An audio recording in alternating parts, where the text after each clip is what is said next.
ஓம் சாய்ராம். ஜெய் சாய்ராம். என் அன்பு குழந்தையே, உன்னுடைய மனதில் இப்போது ஒரு மன வருத்தம் இருக்கின்றது தெரியுமா? அந்த மன வருத்தத்தை எப்படி சரி செய்வது? அந்த மன வருத்தத்தை உண்டாக்கியவர்களுக்கு நான் எப்படி தகுந்த தண்டனை கொடுப்பது? எப்படி சொல்லி அவர்களுக்கு புரிய வைப்பது என்ற பல யோசனைகள் உன் மனதிற்குள்ளே ஓடிக்கொண்டிருக்கிறது. உன் மனதிற்குள் மன வருத்தத்தை தந்தவர்கள் நிச்சயம் அதற்கான பலனை அனுபவிப்பார்கள். அதற்கு நான் பொறுப்பெடுத்துக் கொள்கின்றேன். உன் மனதில் இப்போது உள்ள அந்த மன வருத்தத்தை உனக்கு தந்தவர்கள் அதை பற்றி கண்டு கொள்ளாதவாறு இப்போது அவர்கள் ஆனந்தமாக இருக்கின்றார்கள். அதை நீயும் கண்கூடாக பார்த்து கொண்டிருக்கின்றாய் அல்லவா? நீ கஷ்டப்பட்டு கொண்டிருப்பதும் அவர்கள் நன்றாக சந்தோஷமாக இருப்பதும் தானே உன்னுடைய மனக்குமரல். எல்லோரும் நன்றாக இருக்கட்டும் என்று உன்னுடைய மனம் சொல்கிறது அவ்வப்போது. இருந்தாலும் உனக்கு துன்பத்தை தந்தவர்கள் இவ்வளவு சந்தோஷமாக இருக்கிறார்கள். எந்த தப்பும் செய்யாத நான் மட்டும் ஏன் இத்தனை கஷ்டங்களையும் துன்பத்தையும் அனுபவிக்க வேண்டும் என்ற உன்னுடைய மனம் எனக்கு தெரிகிறது. தவறு செய்தவருக்கு நிச்சயம் தண்டனை உண்டு. ஆனால் நீதான் தவறு செய்யவில்லையே. பிறகு ஏன் அந்த தவறை நீ உணர்ந்து கொள்ள வேண்டும்? அந்த தண்டனை ஏற்க வேண்டும்? கவலைப்படாதே. அந்த தண்டனைக்கு உரியவர்களை நான் தண்டிக்கிறேன். அதற்கு எப்போது புரிய வைக்க வேண்டுமோ அவர்களை நான் புரிய வைத்துக் கொள்கிறேன் அவர்களுக்கு. அதற்காக நீ செலவிடும் நேரத்தை விட இந்த வருத்தத்திலிருந்து உன்னை மீட்பதற்கு நீ என்ன செய்ய வேண்டும்? எந்த விதமான ஆரோக்கியமான சிந்தனைகளை எல்லாம் உன் மனதிற்குள்ளே கொண்டு வர வேண்டும் என சிந்தித்து கொண்டே இரு. தேவையற்ற விஷயங்களை எல்லாம் மனதில் குழப்பிக் கொள்ளாதே. அவர்களை பற்றி சிறிது அளவு கூட நீ சிந்திக்காதே. எல்லாவற்றிற்கும் ஒரு தீர்வு என்று இருக்கிறது. காலம் நிச்சயம் பதில் சொல்லும் என காத்திருந்த உனக்கு அந்த காலம் இப்போது வரப்போகிறது. நீயே கண்கூடாக பார்க்க போகின்றாய். எவ்வளவு சந்தோஷமாக இருந்தார்கள், இப்போது இனி வரும் காலத்தில் எவ்வளவு துன்பங்களை அவர்கள் சந்திக்கப் போகிறார்கள் என்பதை நீயே கண்கூடாக பார்க்க போகின்றாய். அப்போது உன் மனதிற்குள்ளே தோன்றும், என் அப்பாவிடம் நான் சொன்னது நிச்சயம் பழித்து விட்டது. அவருக்கு தேவையான எல்லாவற்றையுமே எனக்கு செய்து கொடுத்து விட்டார்.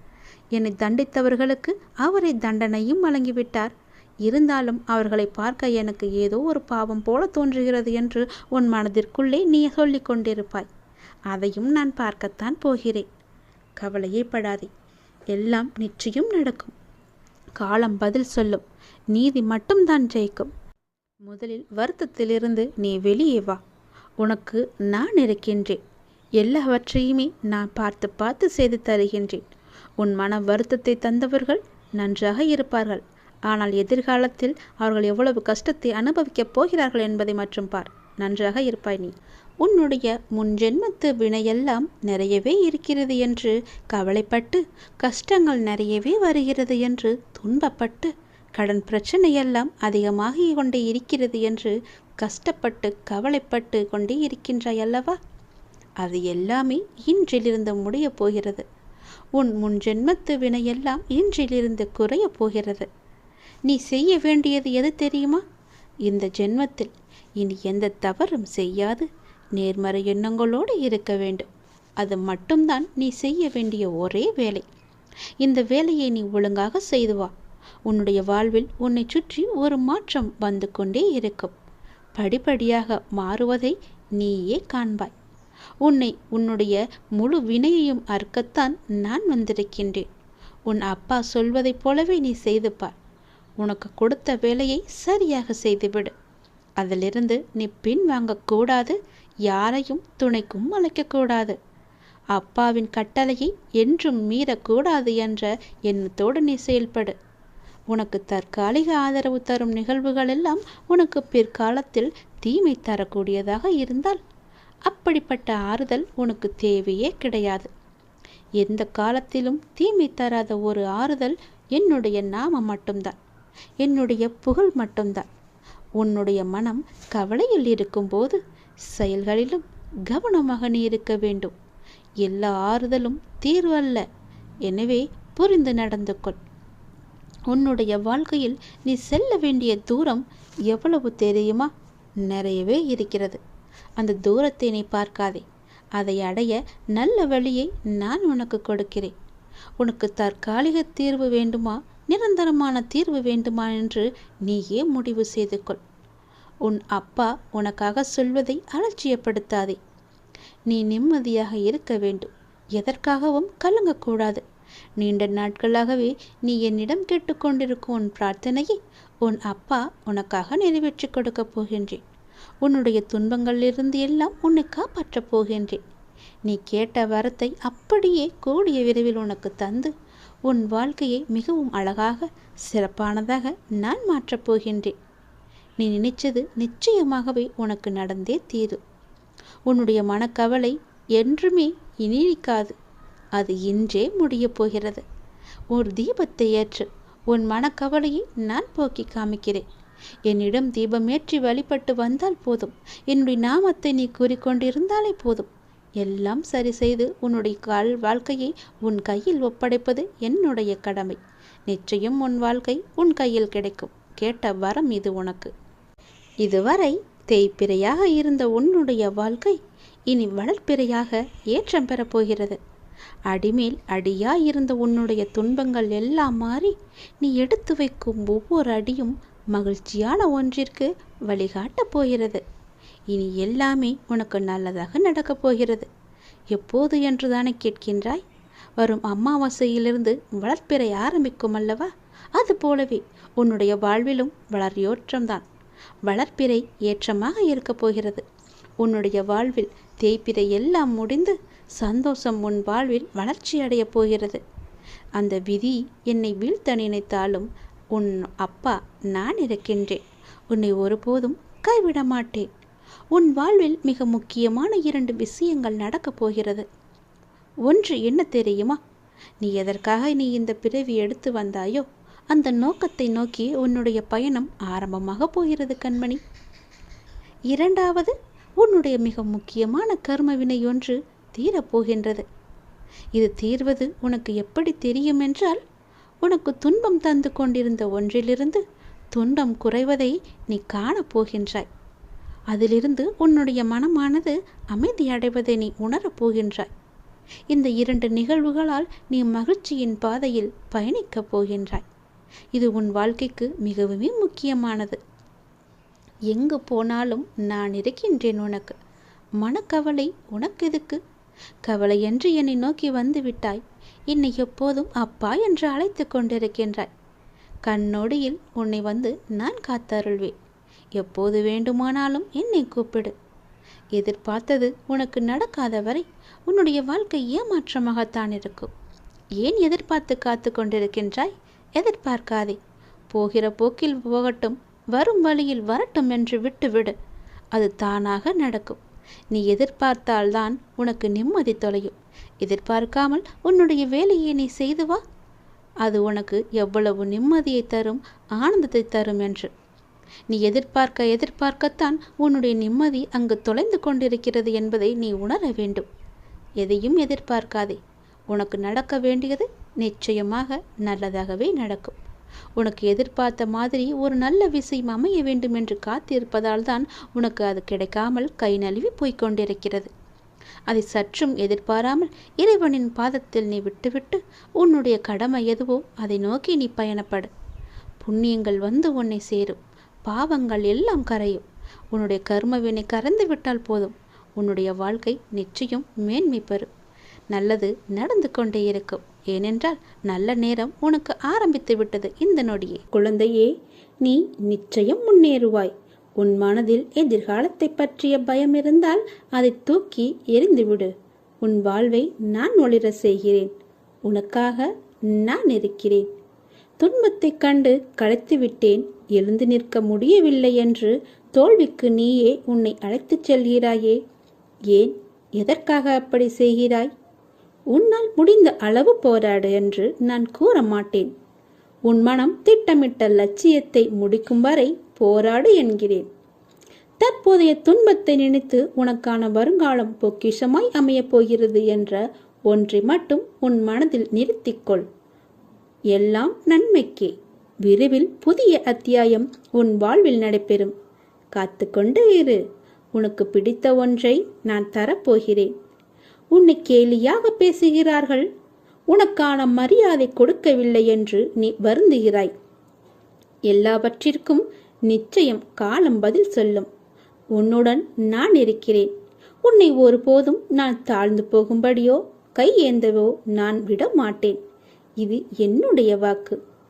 வாழ்க்கையில் இன்னும் எத்தனை நாட்கள் நீ மெழுகுவர்த்தியாய் இருக்கப் போகிறாய்? மற்றவர்களுக்காக மட்டுமே நீ கரைகிறாயே. உன் வழிகள் உனக்கு பெரிதாக தெரியவில்லையா? நீ உன்னை அந்த நிலைக்கு ஆக்கியவர்களிடம் மீண்டும் அதே போல நீ பேசி பழகுகிறாயே.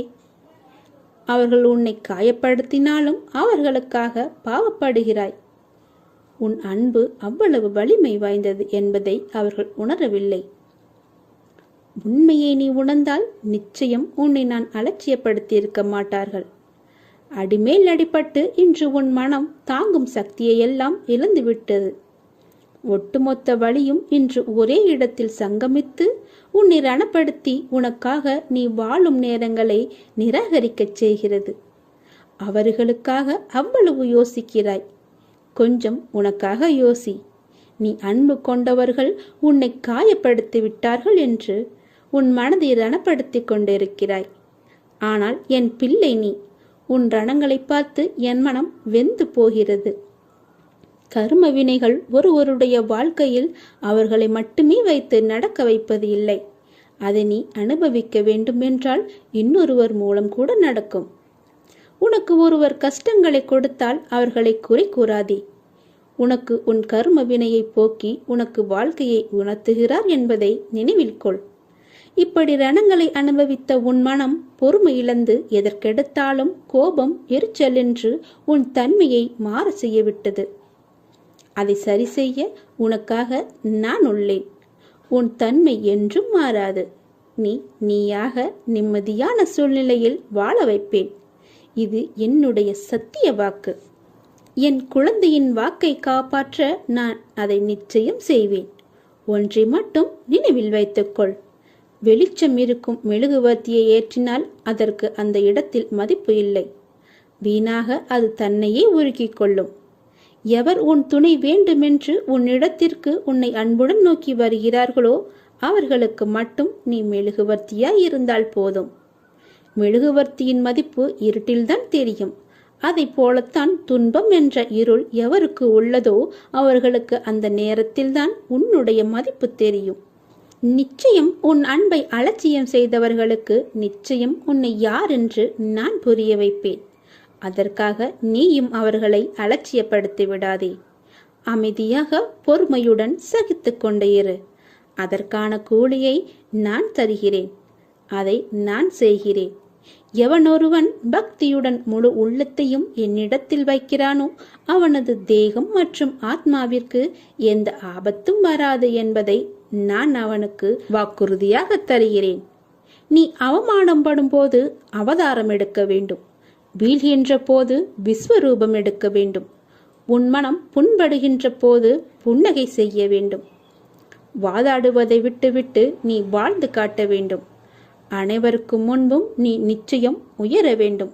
உன்னை யாரெல்லாம் தூற்றினார்களோ அவர்கள் கண்ணெதிரே நீ நன்றாக வாழ்ந்து காட்ட வேண்டும் அல்லவா? அதற்காகத்தான் நான் உன் கூடவே எப்பொழுதும் இருக்கிறேன். நிச்சயம் நான் உன்னை உயர்த்துவேன். எதற்காகவும் கலங்காமல் சந்தோஷமாக இரு. உன்னுடன் நான் இருக்கேன். சாயிருக்க பயமேன். ஓம் சாய்ராம். ஜெய் சாய்ராம். நீ உன்னுடைய லட்சியத்தை அடையும்படி நானே செய்கிறேன். உனது எண்ணங்கள் அனைத்துமே தவறாக நடக்கிறது, என்ன செய்வது என்று யோசிக்காத. நீ அனைத்துமே மாறும். எதிலுமே நிதானமாக யோசித்து செயல்படு. அவசரப்படாமல் செயல்படு. நிச்சயமா உனக்கு வெற்றி கிட்டும். உன் வாழ்க்கையில் நடக்கின்ற எல்லாமே உன் கர்ம வினைகளின் படிதானே நடக்கிறது. அப்படி இருக்கும்போது நீ துயரங்களை எதிர்கொண்டுதானே ஆகணும். உன் கர்ம பந்தத்திலிருந்து விரிந்து விடுபட உன்னால் முடிந்த அளவு நீ பிறருக்கு நன்மை செய். உன்னிடம் உதவிக்கு வருபவர்களை நீ உதாசீனப்படுத்தாத. உன்னால் எவ்வளவு முடியுமோ அவ்வளவு உதவி செய். ஏதோ என்னால் முடிந்தது என்று சொல்லி செயல்படு. நீ இப்போது செய்யும் தான தர்மம் உன் இக்கட்டான சூழ்நிலையை நிச்சயமாக உன்னை கை கொடுத்து காப்பாற்றும். வாழ்க்கையில் இன்பமும் துன்பமும் அவரவர் கையில் தான் இருக்குது. அவரவர் வாழ்க்கையில் தான் இருக்குது. அவரவர் கையாளும் வகையில் தான் அவருடைய வாழ்க்கையே இருக்குது. எல்லாமே அவருடைய கையாளும் விதத்தில் தான் எல்லாமே மாறுபடும். மற்றவர்கள் எல்லாம் நிம்மதியாக சந்தோஷமாக இருக்காங்களே, நான் மட்டும் எவ்வளவு துயரங்களை எதிர்கொண்டு வந்திருக்குன்னு புலம்பாத. இன்னமும் நான் கஷ்டப்பட்டுக்கிட்டு இருக்குன்னே என் துன்பம் விடாதான்னு புலம்பாத. அது எதிர்மறை எண்ணத்தை உனக்குள்ளே கொண்டு வந்துட்டு. அதனால் அந்த எண்ணத்தை எல்லாமே விட்டுடு. உண்மை அது கிடையாது. அவரவர் வாழ்க்கையின் உள்ளே போய் பார்த்தாதான் அவங்க என்னென்ன துன்பங்களை துயரங்களை அவங்க சுமக்கிறாங்கன்னு தெரிய வரும். பொறுமையையும் நம்பிக்கையும் எந்த சூழ்நிலையும் கைவிடவே கூடாது. அதுதான் நம்மளை காப்பாற்றும். உன்னை விட்டு யார் விலகினாலும் பரவாயில்ல, கவலையப்படாத. எல்லாமே நன்மைக்குன்னு எடுத்துக்கோ. நீ மென்மேலும் வளர்ச்சி அடைந்து நல்லபடியாக வாழ்வ.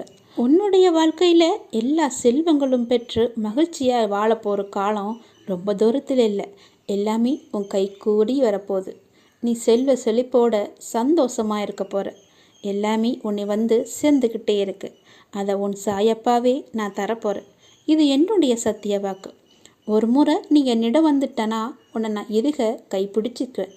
நீயே விலகி போனாலும் உன் கையை நான் விடவே மாட்டேன். இறுகமாக பிடிச்சிக்குவேன்.